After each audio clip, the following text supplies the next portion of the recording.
Palmira, una ciudad magnífica en medio de los ardientes desiertos de Siria, alguna vez fue un importante centro comercial en las fronteras orientales del Imperio Romano. Para mediados del siglo III d.C., Palmira se había convertido en la capital de un nuevo reino, cuya gobernante, Zenobia, no temió desafiar el poder de Roma. Y en este video les contaré cómo el reino de Palmira alcanzó su apogeo y por qué desapareció tan rápidamente. Me llamo Semión y bienvenidos al canal Amazing History, donde les contamos sobre los momentos más interesantes de la historia del mundo antiguo y el Oriente medieval. Suscríbanse, comenten y denle like. Y vamos al tema del episodio.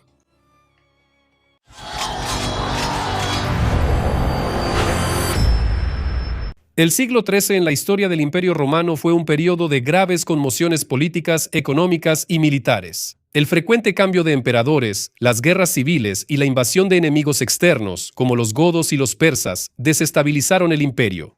El gobernante de Palmira, Adenato, jugó un papel clave en la defensa de las fronteras orientales de Roma contra el imperio sasánida.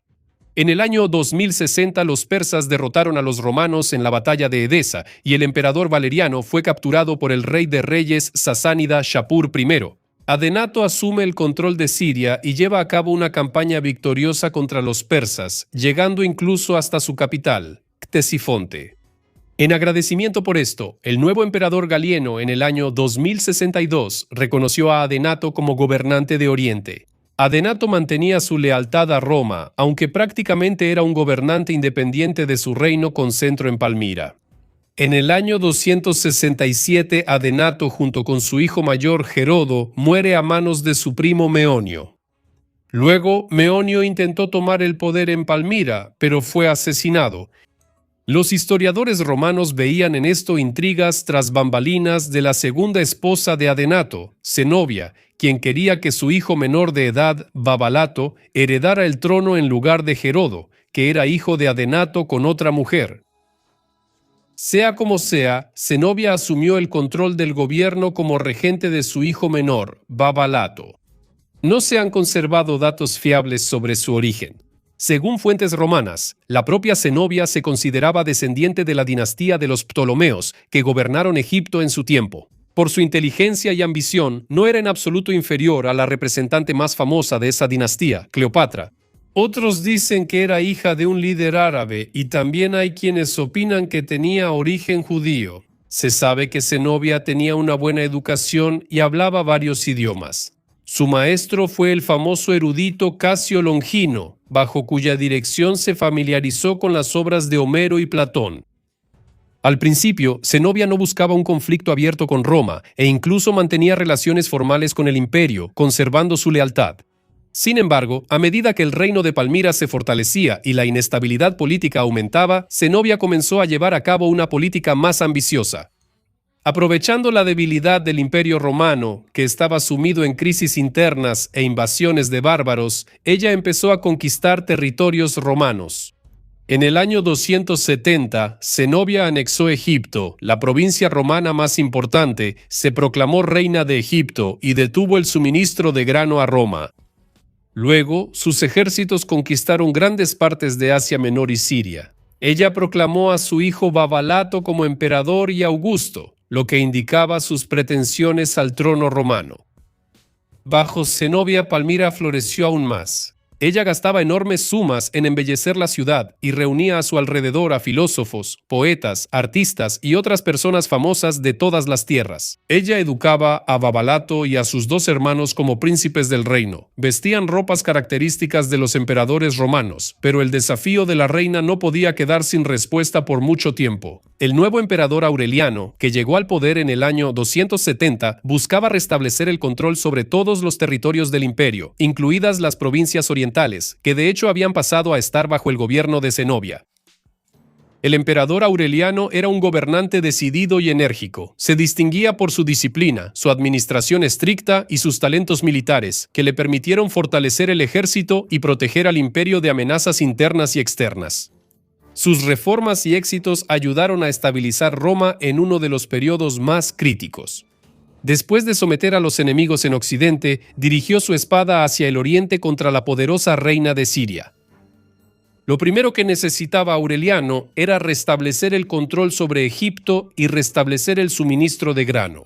Con este objetivo, envió una expedición naval bajo el mando del futuro emperador Probo.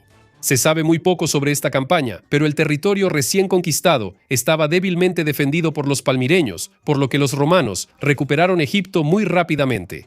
En la primavera del año 272, el emperador Aureliano encabezó el primer ejército de invasión, cruzó con sus enormes fuerzas el Helesponto y comenzó una marcha constante por Asia Menor. Su avance fue casi sin resistencia hasta que llegó a la ciudad capadocia de Tiana, que se negó a abrirle las puertas al emperador.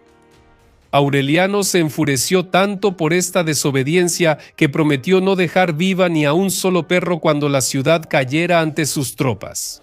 Sin embargo, el asedio relativamente rápido enfrió el ánimo del emperador y se dio cuenta de que, a largo plazo, la indulgencia sería una decisión más sensata. Cuando la ciudad fue tomada y los soldados, recordando las palabras del emperador, empezaron a exigir que les entregaran Tiana para saquearla, él dijo: «De hecho, declaré que no dejaría ni un solo perro en esta ciudad, entonces maten a todos los perros». Tal misericordia resultó ser una estrategia sabia. Después de Tiana, ninguna ciudad de Asia Menor resistió, y entró en Siria por las puertas cilicias. Listos para enfrentarse a los palmiranos en su territorio, en la capital de Palmira comenzaron a circular rumores sobre la llegada del gran ejército, y la reina se preparaba para recibirlo. Pronto llegaron a la ciudad los embajadores enviados por Aureliano, exigían la sumisión y la restauración del imperio dentro de las fronteras que había alcanzado en siglos pasados. Zenobia respondió que todas esas tierras fueron conquistadas por su esposo y que ella tiene pleno derecho sobre ellas. Zenobia también recordó que fue precisamente su estado el que salvó las fronteras orientales de Roma de los persas y vengó la muerte de Valeriano. Después de esto, los enviados fueron devueltos. Zenobia no esperó pasivamente a que las legiones romanas se acercaran a las puertas de Palmira, sino que reunió a sus fuerzas y salió a su encuentro. La primera batalla ocurrió cerca de Antioquía. Los romanos lograron atraer a la caballería de Palmira a una trampa y la derrotaron.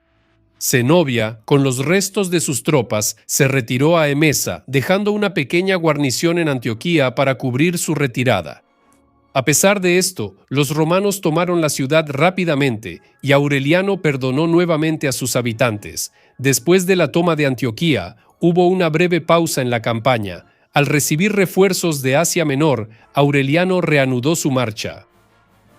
La segunda batalla tuvo lugar cerca de Emesa. Se afirma que 60.000 soldados de Aureliano se enfrentaron a 70.000 guerreros de Zenobia, y nuevamente la suerte estuvo del lado de los romanos. Tras ser derrotada, la reina se vio obligada a retirarse a su capital, Palmira, y los habitantes de Emesa, recordando la generosidad de Aureliano, le abrieron las puertas. Con la llegada del caluroso verano, Aureliano, sin perder tiempo, emprendió una agotadora campaña hacia Palmira, habiendo acordado con las tribus locales el suministro de alimentos y agua. Cuando el ejército llegó a las puertas de Palmira, los romanos comenzaron inmediatamente el asedio de la ciudad. Aureliano ofreció a Zenobia generosas condiciones de rendición, pero ella consideró que los romanos no serían capaces de tomar Palmira, ya que sus defensores tenían suficientes provisiones para resistir en la ciudad. Lo más probable es que, al rechazar a Aureliano, Zenobia contaba con la ayuda del reino armenio, pero los armenios tenían constantes conflictos con los sasánidas y no planeaban luchar también contra los romanos. Mientras tanto, los romanos rodearon Palmira con un cerco cerrado. Todas las rutas de suministro a la ciudad fueron cortadas, y ahí empezaron a darse cuenta de lo desesperada que era su situación.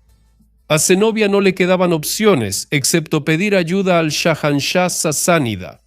Con un pequeño grupo, ella, montada en un camello de carreras, logró atravesar las líneas de asedio romanas e intentó huir hacia territorio persa. Sin embargo, los romanos, alertados, la alcanzaron y la llevaron ante el emperador. Aureliano aceptó la rendición de Zenobia y le perdonó la vida. El emperador ordenó a los habitantes de la sitiada Palmira que salieran y se rindieran.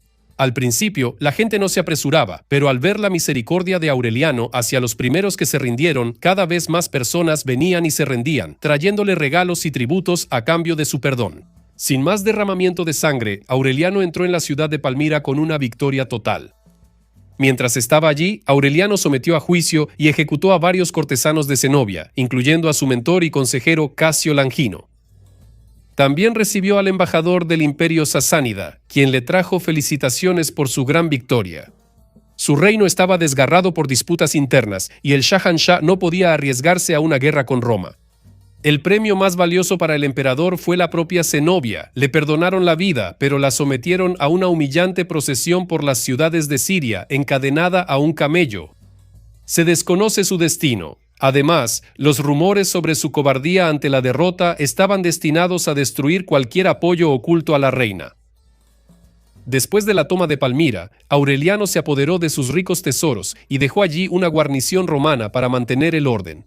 Enriquecido por las conquistas, comenzó a regresar a Europa. En el camino de regreso, recibió la noticia de que los habitantes de Palmira se habían rebelado y habían masacrado a la guarnición romana. Esto obligó a Aureliano a regresar.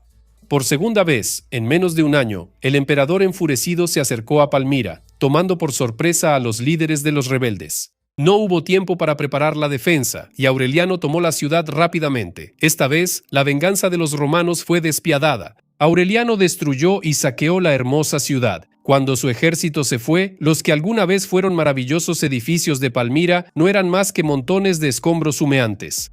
Con la caída de Palmira, también desapareció el reino de Palmira. La ciudad nunca logró recuperarse de los acontecimientos de aquellos años, convirtiéndose en otra ciudad provincial sin importancia en la frontera romana.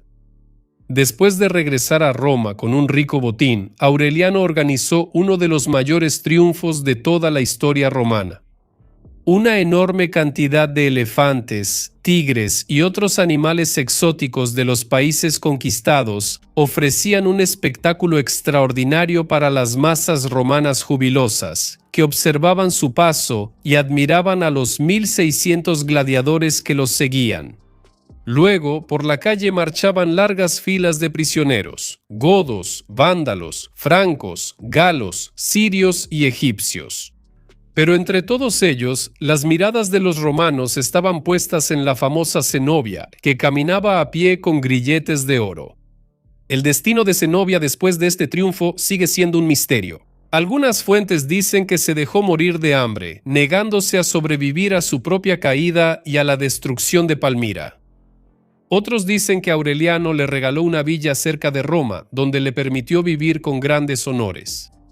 Bueno, eso es todo por mi parte. Gracias por ver y nos vemos en el próximo episodio.